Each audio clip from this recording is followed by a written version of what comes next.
Selamat pagi. Pagi. Ampurasun. Rampes.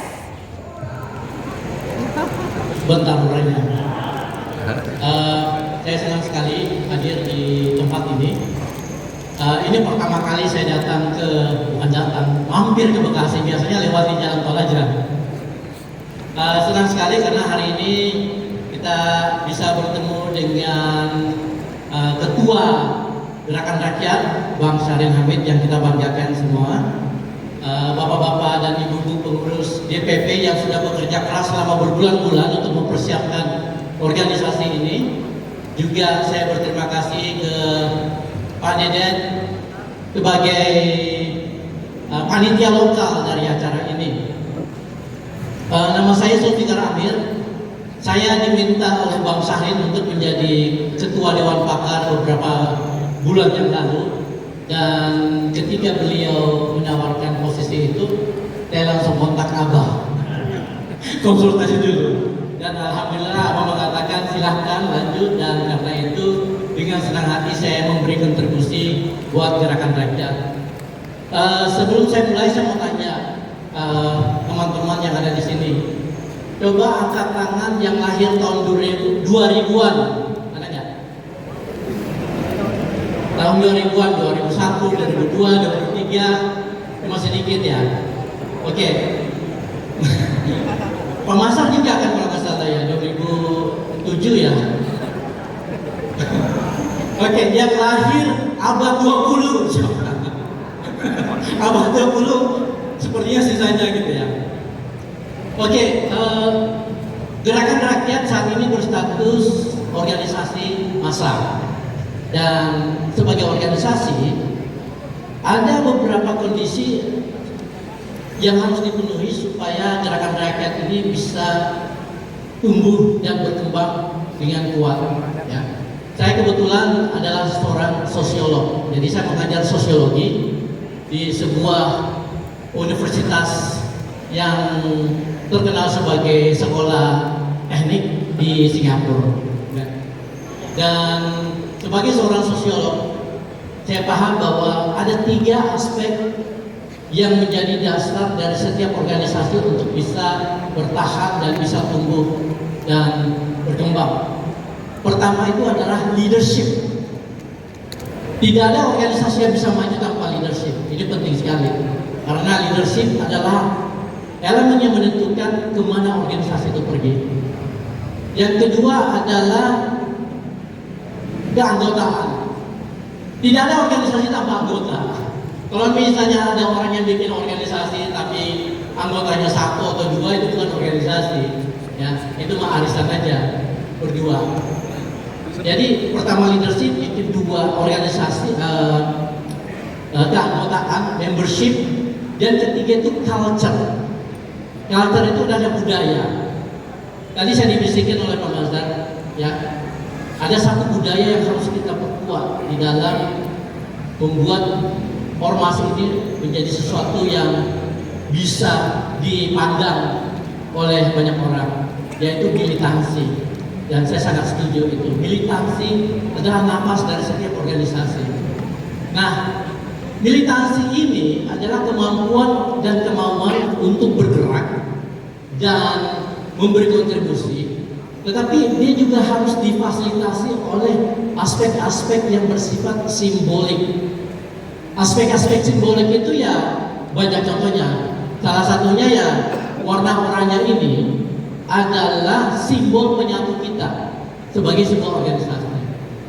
Tetapi selain hal yang bersifat visual, ada juga unsur budaya yang saya kira sangat penting bagi organisasi untuk terus menjaga solidaritas para anggotanya, yaitu yel-yel ya, yel-yel. Tadi Bang Ketum sudah mengajak kita melakukan yel-yel, dan ini yel-yel yang sudah dibuat beberapa bulan yang lalu ya. Nah, saya mau perbaiki aja gesture ketika kita melakukan yel-yel. Ketika saya bilang Gerakan Rakyat ya, Anda balasnya hura. Huranya itu pakai suara yang paling dalam, hura. Yang hura. gitu ya. Hura, dia akan terdengar sangar, ya. Lalu tangannya itu jangan terlalu jauh begini, bahaya, bahaya. Ya. Agak dekat sedikit. Kalau terlalu jauh gini mengingatkan sesuatu pada sejarah kelam di Eropa, gitu ya. Jadi jangan terlalu jauh, segini aja. Tapi yang sebenarnya yang ideal itu adalah salam Pancasila versi Bung Karno. Salam Pancasila itu begini, 5. Dan ini diajarkan oleh Abah, salam Pancasila. Nah, jadi kita bisa bilang hura atau hura, ya. Tapi jangan kejauhan, jangan begini, bahaya. Oke, hura atau hura. Gitu. Nah, saya ingin coba, ya, pakai suara dalam, hura, dengan suara. Ya. Gerakan raja. Hura. Sekali lagi, gerakan raja. Hura. Bagus sekali. Nah, saya mau tambahin satu yel-yel. Dan yel-yel ini adalah hasil dari diskusi anggota Dewan Pakar dengan satu tim kecil, ya, di mana yel-yel ini akan kita pakai sebagai fandom dari anggota Gerakan Rakyat. Slide.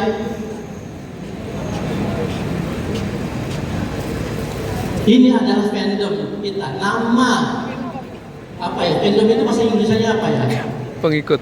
Kalau Penyuka. Kalau penggemar K-pop pasti tahu tuh fandom. Kalau misalnya BTS kan ada ARMY, ya. Iya. Apalagi dengan tahu. Pokoknya anak-anak Gen Z pada tahu apa itu fandom. Nah, fandom kita adalah rakyat perubahan. Dan ini bisa kita jadikan yel-yel. Jadi kalau saya bilang rakyat perubahan, Anda bilang ubah. Okay? Yang satu hura, yang satu ubah. Siap? Rakyat perubahan. Ubah. Rakyat perubahan. Ubah. Rakyat perubahan. Ubah. Very good, mantap. Ya. Gerakan rakyat. Ubah. Mantap, terima kasih, terima kasih. Oke. Saya di sini diminta untuk memberikan satu materi tentang masa depan Indonesia. Dan kebetulan ramal, jadi saya tidak bisa meramalkan apa yang terjadi dengan bangsa Indonesia. Tetapi di dalam ilmu sosial kita tahu bahwa yang namanya bangsa dan negara itu selalu berubah. Tidak ada bangsa dan negara yang tidak berubah.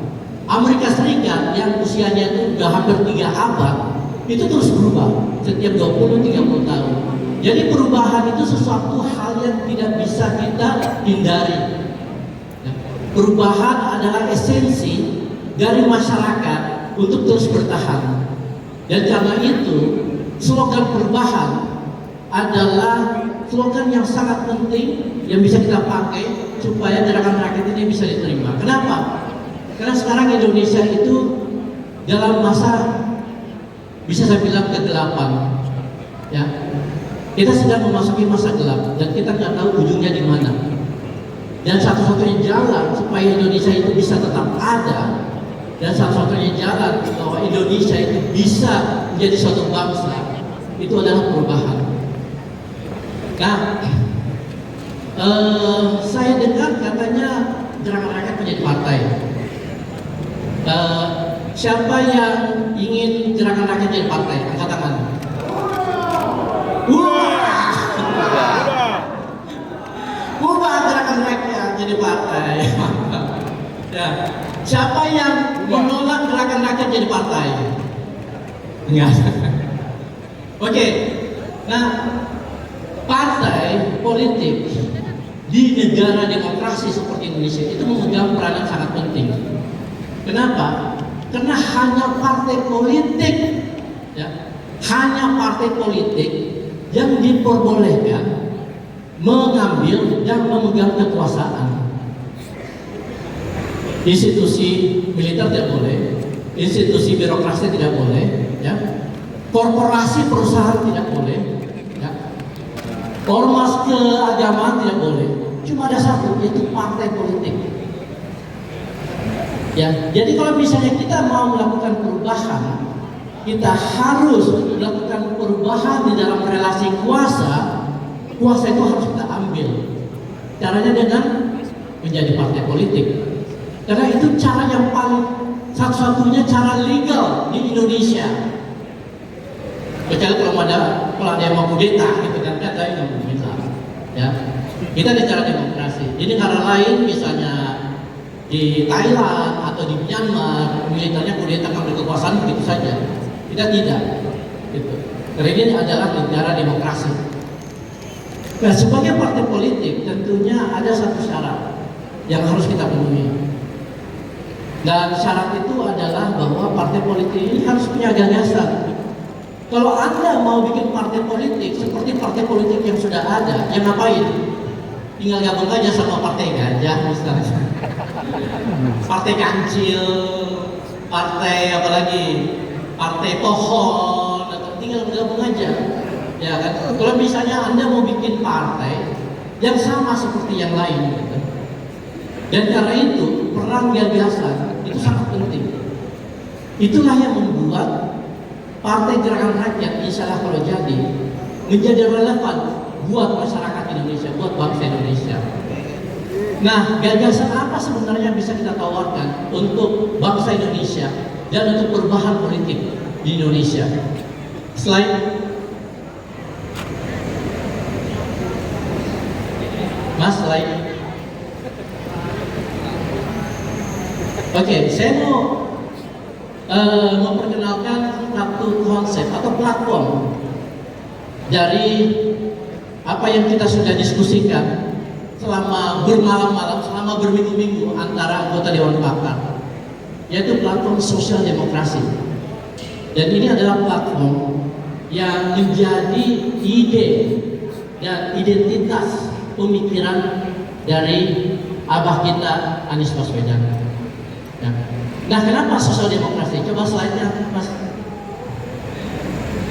Tentu ideologi kita jelas. Ideologi kita apa? Pancasila. Itu nggak bisa kita bantah, tidak bisa kita hindari. Kita menerima Pancasila sebagai asas tunggal. Ya, jadi partai Gerakan Rakyat itu adalah partai yang berbasis ideologi Pancasila. Tapi kalau kita lihat Pancasila itu ada 5 ideologi sebenarnya, sub ideologi yang ada di dalam. Karena disesuaikan dengan tujuan yang ingin kita capai. Ketuhanan yang Maha Esa, kemanusiaan yang adil dan beradab, persatuan Indonesia, permusyawaratan dan perwakilan, dan terakhir keadilan sosial bagi seluruh rakyat Indonesia. Kenapa Pancasila, sila kelimanya itu keadilan sosial bagi seluruh rakyat Indonesia? Ada yang bisa jawab? Kenapa keadilan sosial bagi seluruh rakyat Indonesia itu menjadi sila kelima? Kenapa? Pemerataan segala aspek. Satu lagi. Kenapa, Pak? Sebagai tujuan akhir. Ya, ketuhanan yang Maha Esa, kita semua berketuhanan. Sebelum Indonesia merdeka, masyarakat Indonesia di Jawa, di Sumatera, di Sulawesi, di Kalimantan, di Papua, di NTT, semua sudah berketuhanan. Ya kan? Kemanusiaan yang adil dan beradab itu ada dalam setiap unsur-unsur kebudayaan kita. Persatuan Indonesia itu sudah dilakukan ketika Sumpah Pemuda itu dideklarasikan tahun 1928. Dan permusyawaratan perwakilan itu sudah muncul pada saat konstituante dan pasca kemerdekaan. Tapi keadilan sosial bagi seluruh rakyat Indonesia itu belum ada sampai sekarang. Keadilan sosial. Dan yang membuat kata ini, keadilan sosial bagi seluruh rakyat Indonesia, itu adalah orang yang jenius. Karena dia tidak menyebutkan keadilan sosial saja, tetapi keadilan sosial bagi seluruh rakyat Indonesia. Karena kadang-kadang kalau kita bilang keadilan, ya sangat tergantung yang mendapatkan keadilan siapa, ya kan? Gitu. Tapi ketika kita mengatakan keadilan sosial bagi seluruh rakyat Indonesia, itu adalah penekanan yang sangat penting. Dan inilah yang menjadi cita-cita, keinginan, tujuan utama dan alasan mengapa Gerakan Rakyat harus menjadi sebuah organisasi politik dalam bentuk partai politik. Karena kita mau mengejar keadilan sosial bagi seluruh rakyat Indonesia. Sosialnya kurang tuh. Ya. Dan keadilan sosial adalah tema yang paling sering diangkat oleh Abah Anies Baswedan. Tidak hanya dia bicarakan, ya, keadilan sosial itu dia wujudkan.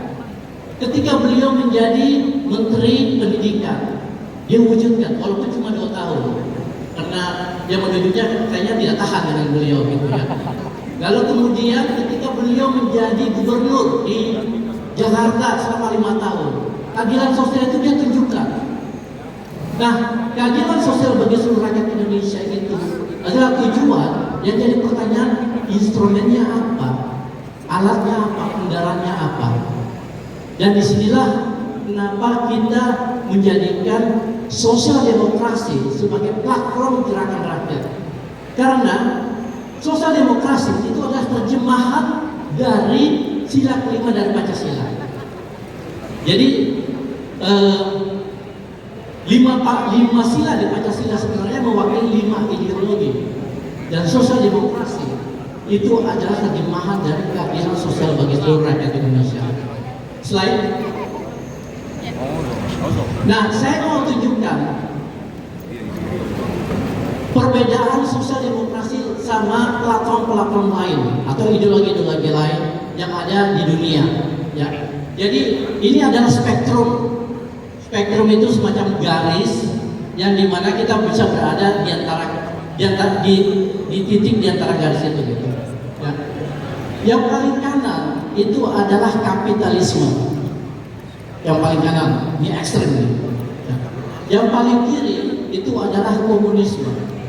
Dan di sini saya berbicara tentang sistem politik ekonomi. Ya. Bagaimana kekuasaan dikelola untuk menghasilkan kesejahteraan. Itu namanya sistem politik ekonomi. Nah, kapitalisme sebelah kanan, komunisme sebelah kiri. Lalu kemudian yang dekat dengan komunisme itu adalah sosialisme. Nah, dia dekat situ. Sosial demokrasi itu sedikit dekat dengan kapitalisme, tapi dia berada di tengah dengan sosialisme. Nah, perbedaannya apa? Lain.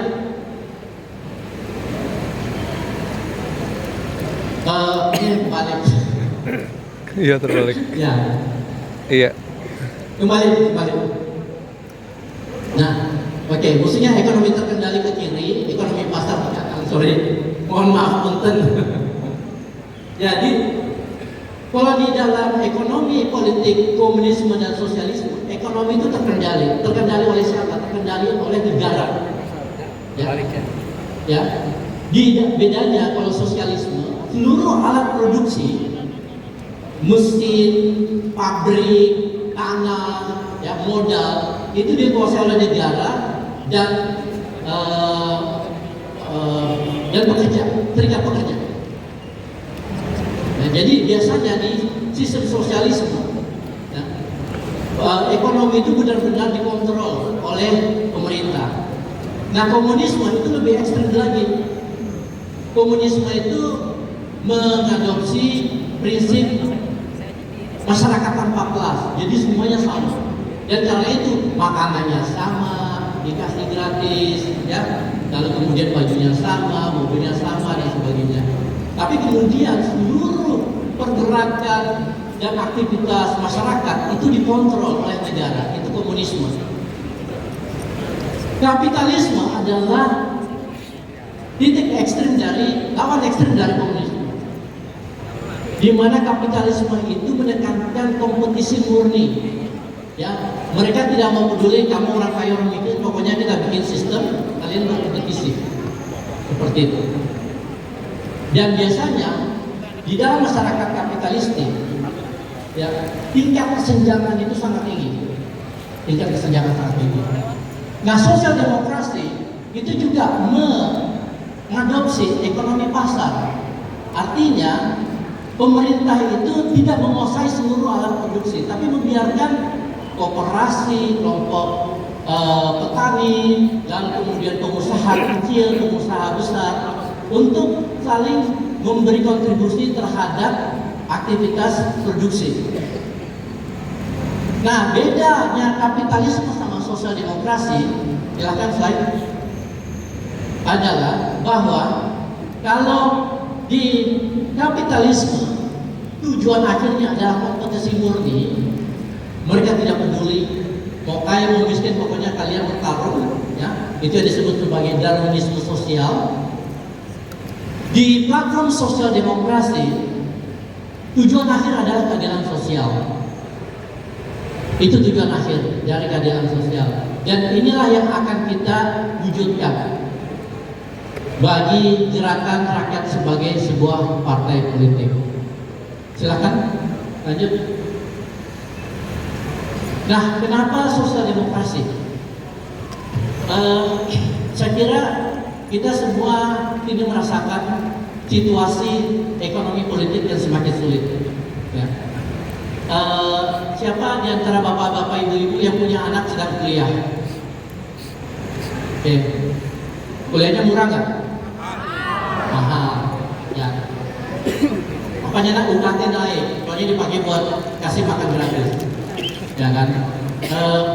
Siapa di sini yang merasakan biaya hidup setiap hari semakin naik?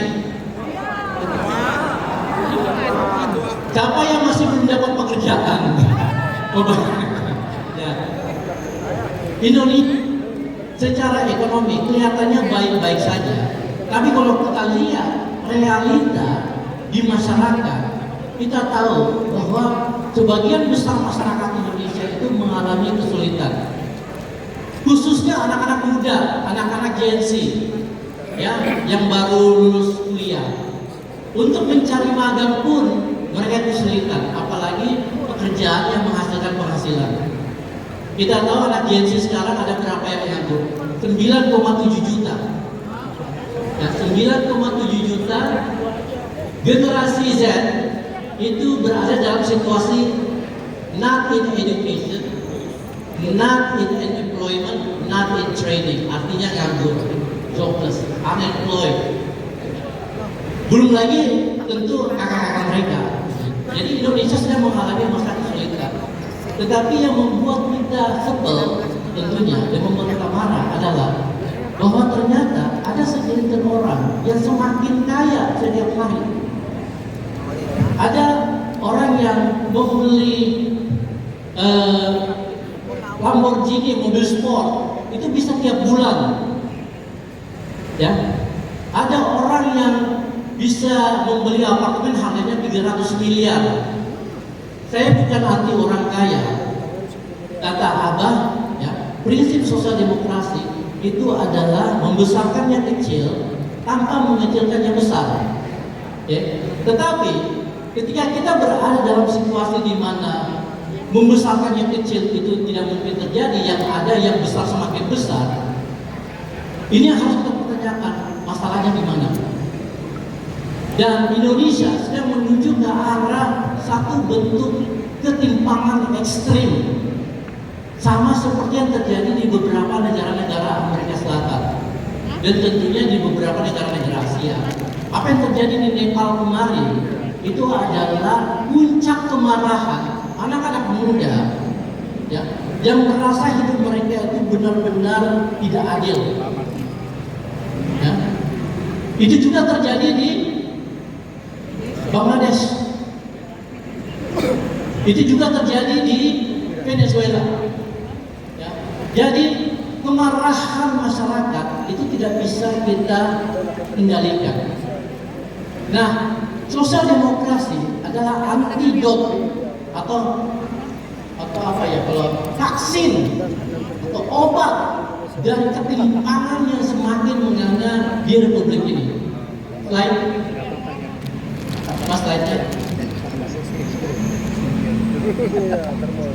Sosial demokrasi adalah obat yang bisa kita tawarkan untuk menurunkan kadar ketimpangan Indonesia.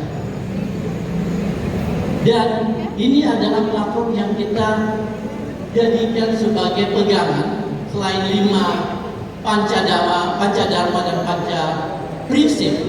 Ini adalah platform dari Partai Gerakan Rakyat yang akan kita wujudkan. Nah, sosial demokrasi itu apa sih sebenarnya?